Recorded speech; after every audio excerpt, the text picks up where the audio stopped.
Katakan, para habaib, ya, kami yang akan terdepan, antum duduk manis aja. Biar kami dengan ilmu yang akan melawan mereka. Allah Ta'ala berfirman di dalam Al-Quran, Wallahu khalaqakum wa ma ta'malun. Allah menciptakan kamu dan menciptakan perbuatanmu. Kita nggak tahu ini semua rahasia Allah.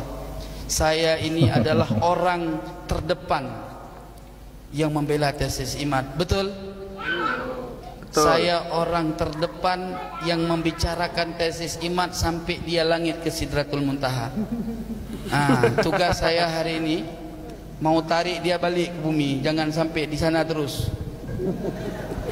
Qori kau TJ menemukan kitab Ba'lawi dari abad ke-5 TJ. Gua nggak percaya. So dikit pun gua nggak percaya. Karena nasab dia aja bukan manuskrip zaman dulu, hasil beli. Isbat nasabnya di Tuban. Ya, gitu Bin. Orang kayak dia, ya kan? Orang kayak dia nggak dipakai di sini di Aceh, Bang. Orang plimplan. Kalau di Aceh namanya orang 7 galehu. 7 kali zuhur dalam sehari. Orang di mana-mana dalam satu hari zuhurnya 1 kali. Nah, jadi aku nggak nganggap dia sebagai bangsa Aceh, walaupun dia koar-koar bangsa Aceh, gua nggak anggap. Bangsa Aceh itu seperti apa? Urang sigakeun, beten yang meban, sabe semanyang, pujo Rabbana. Gua teleponan sama dia, harus gua ingatin waktu sholat. Ngakunya ulama Aceh, ngakunya orang suci. Waktu sholat gua ingatin. Udah sholat asar, Bang Kori. Oh ya.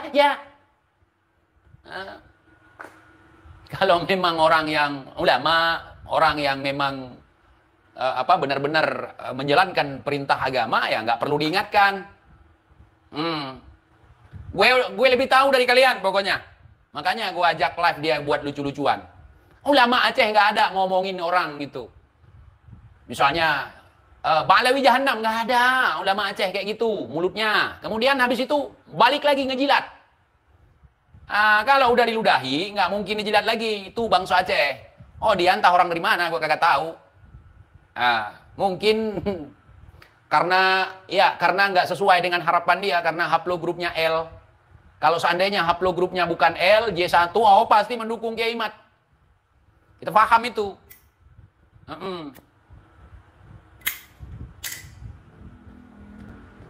Aduh, bikin malu orang Aceh aja kau. Memang ini memalukan. Kenapa? Udah nantang orang, kemudian nggak berani jumpa. Kemudian masuk dalam perangkap settingan Cibahar. Itu yang paling gua berarti dia bukan bangsa Aceh, memalukan itu. Ya, kalau ada orang Aceh seperti itu bukan bangsa Aceh, saudara. Cuman numpang lahir aja emaknya di sini. Paham? Assalamualaikum warahmatullahi wabarakatuh. Kembali lagi bersama saya di channel Seputar Cerita. Pertemuan kali ini saya akan menampilkan sebuah video tanggapan Kiai Imaduddin Usman Al-Bantani tentang soal Tengku Qori. Yang mana Tengku Qori sekarang ini kalian teman-teman semua pasti sudah tahu bahwasannya Tengku Qori sudah ada di barisan para Habib. Seperti itu teman-teman ya. Yang awalnya mendukung tesis Kiai Imad sekarang menjadi pro pada Habib seperti itu. Bahkan di salah satu ceramah Tengku Qori akan menjadi terdepan untuk membela nasab para Habib. Entah kenapa Tengku Qori menjadi berbalik arah seperti itu teman-teman ya. Untuk teman-teman bisa tulis di kolom komentar untuk kalian yang pada tahu teman-teman ya. Lantas bagaimana tanggapan dari Kiai Imaduddin Usman Al-Bantani terhadap Tengku Qori? Tanpa lama-lama langsung kita simak videonya bersama-sama. Ini kesempatan itu buat Balawi, kalau mau pakai Tengku silakan itu. Ya, tergantung pada Taufik Segaf, Rizik Syihab tuh mau dipakai apa enggak itu. Tengku Qori itu udah siap dengan antitesis katanya. Dari kalau Usman kita Al-Bantani, teman-teman. Para pejuang-pejuang ini, beliau yang menguntungkan kita adalah ketika melihat masyarakat Islam memang, teman-teman, ini dapat terbebas dari belenggu yang selama ini menggelantungi leher kemanusiaan mereka. Mungkin bagi Tengku beda lagi. Itu silakan saja, itu hak setiap orang untuk menempatkan diri ada di mana dan sebagai apa. Tinggal kesempatan ini mau diambil apa tidak oleh Rabita Alwiyah. Tengku misalnya diambil untuk menjadi wakil mereka dalam debat dengan saya misalnya, itu silakan saja. Siapa tahu benar itu antitesisnya. Iya, iya, iya. Siapa tahu benar akhirnya Robito Alawiyah memiliki keberanian untuk debat langsung tatap muka, tidak kabur-kabur terus seperti dulu-dulu ya. Ya, itu saya harapkan begitu. Mungkin nanti bisa untuk dibaca dulu antitesisnya. Kan dia pakai antitesis itu. Ini antitesis gitu aja. Dibaca dulu mungkin. Setelah dibaca, kira-kira ini hebat ini. Coba kasih surat tugas perwakilan untuk berdebat dengan saya. Kapan aja saya siap. Mungkin tadi malam menyimak, tetapi ada beberapa hal tentang kitab Abnaul Imam. Versi Kiai Imad itu kan sudah masyhur bahwa kitab itu adalah palsu itu aja kalau istilah Kiai Imad. Kemudian kata Kiai Tengku Qori itu adalah asli, dan justru Kiai Imad yang memberikan sebuah fatwa palsu itu menjadi tidak ilmiah. Ini silakan mungkin dari summary yang bisa Kiai sampaikan. Baik, Mas Yusuf, Dr. Haji Ribut Muda, Dr. Kiai Ubedillah Tamam. Assalamualaikum warahmatullahi wabarakatuh. Assalamualaikum warahmatullahi wabarakatuh.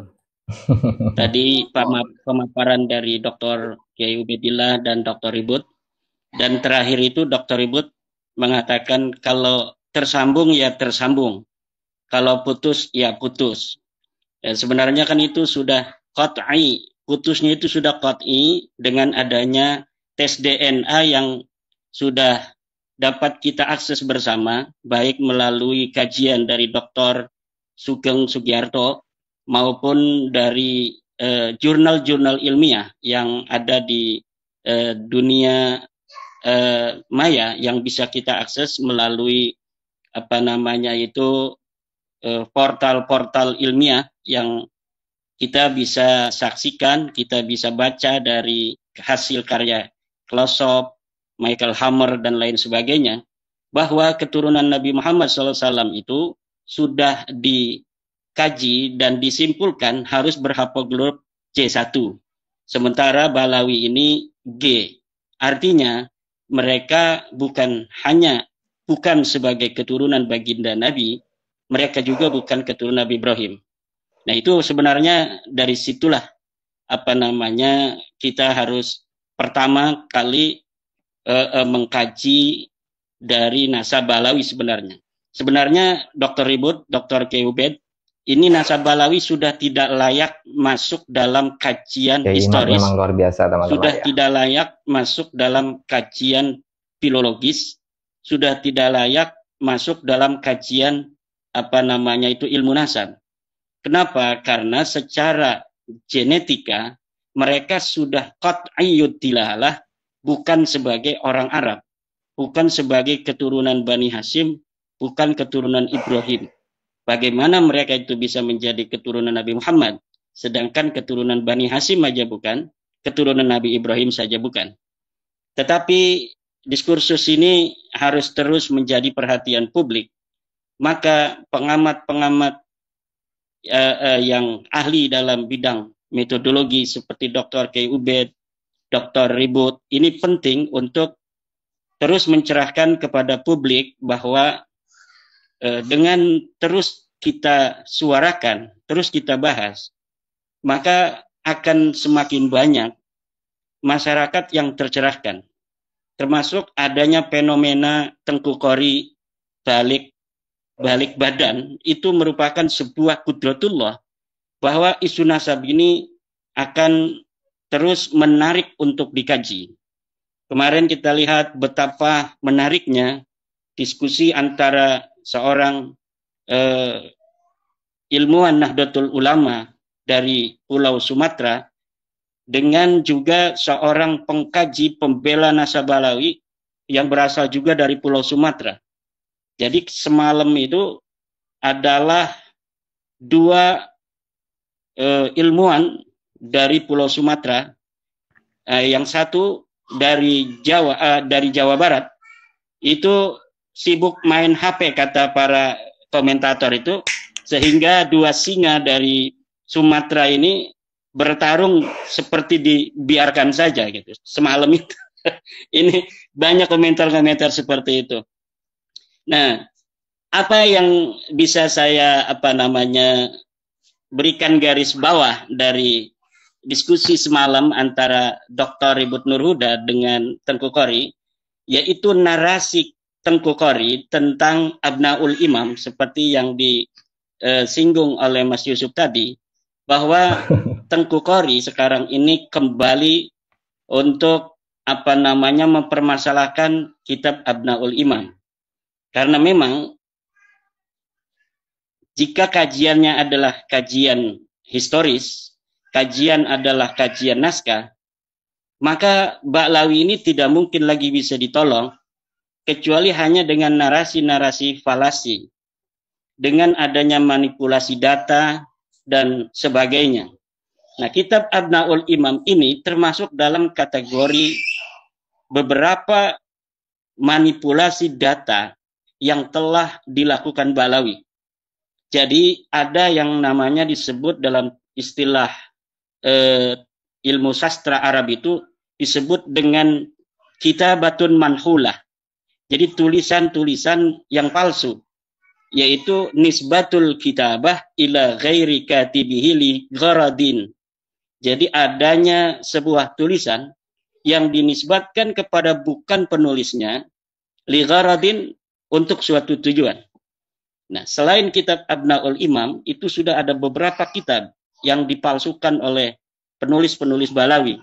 Seperti kitab Ar-Raudul Jali yang dinisbatkan kepada Murtada Az-Zabidi, seorang ulama besar. Ya, pada tahun 1205 Hijriah beliau wafat. Kemudian Hasan Muhammad Qasim dari Mesir diminta oleh seorang Ba'lawi yang ada di Mesir untuk menciptakan sebuah kitab palsu yang di situ menyebut nama Ubaidillah atau Abdullah. Kemudian ditulislah kitab Ar-Raudul Jali itu, kemudian disubstitusikan sebagai karya daripada Imam Murtada Az-Zabidi. Dan itu sudah diteliti oleh pakar filolog dari Yaman, yaitu Abu Bakar Badib yang merupakan pembela Ba'lawi juga. Tetapi ketika Abu Bakar Badib ini memberikan kata sambutan di dalam tahqiqnya dalam kitab Ar-Raudul Jali itu, beliau jujur mengatakan bahwa kitab ini sangat sulit untuk dinisbatkan kepada Murtada Az-Zabidi. Kenapa? Badib mengatakan sangat sulit karena dia pendukung Ba'lawi. Kalau Imaduddin Usman mengatakan bahwa jelas-jelas kitab ini adalah kitab palsu yang dikarang oleh Hasan Muhammad Qasim 50 tahun yang lalu dari hari ini, kemudian diasosiasikan, disubstitusikan sebagai karya dari Murtada Az-Zabidi. Yang kedua adalah kitab Tarikh Sambal Hadramaut. Kitab Tarikh Sambal atau Tarikh Hadramaut yang dikarang katanya oleh seorang sosok yang bernama Sambal, Syekh Sambal, yang katanya dia hidup di abad ke-10 Hijriah. Tetapi ketika Serjen, seorang peneliti dari Barat, meneliti kitab ini, maka disimpulkan kitab ini adalah kitab palsu yang dikarang oleh sosok yang fiktif. Kemudian juga kitab Tarikh Ibnu Hisan. Ini Ibnu Hisan sosok yang historis. Dia hidup abad ke-9 Hijriah, menulis sebuah kitab sejarah, Tarikh Hadramaut Ibnu Hisan, kemudian hilang. Nah, setelah hilang diciptakan kembali oleh Muhammad Abdullah Al-Habsyi dengan di dalamnya menyebutkan Faqih Muqaddam. Nah, kemudian kitab itu menurut para peneliti di Yaman juga bahwa kitab ini tidak bisa dinisbatkan kepada Ibnu Hisan karena di dalamnya sudah ada interpolasi, penambahan-penambahan yang dilakukan oleh muhakkiknya, yaitu Abdullah Muhammad Al-Habsyi. Ya. Hal-hal yang semacam ini terjadi juga pada Abnaul Imam ini. Abnaul Imam ini jelas kitab palsu yang kepalsuannya sudah diteliti oleh para ulama ahli nasab. Misal, seorang peneliti nasab yang bernama Al-Qaraja dalam kitab Al-Kafil Muntakhab halaman 106 sudah mengatakan di dalam kitabnya Al-Kafil Muntakhab halaman 106 bahwa kitab Abnaul Imam adalah kitab yang termasuk dalam kategori manhulah. Kitab manhulah, pakai hak ya, manhulah, yaitu kitab yang palsu, kitab yang nisbatul kitabah ila ghairi qaili. Penisbatan sebuah kitab bukan kepada pengarangnya.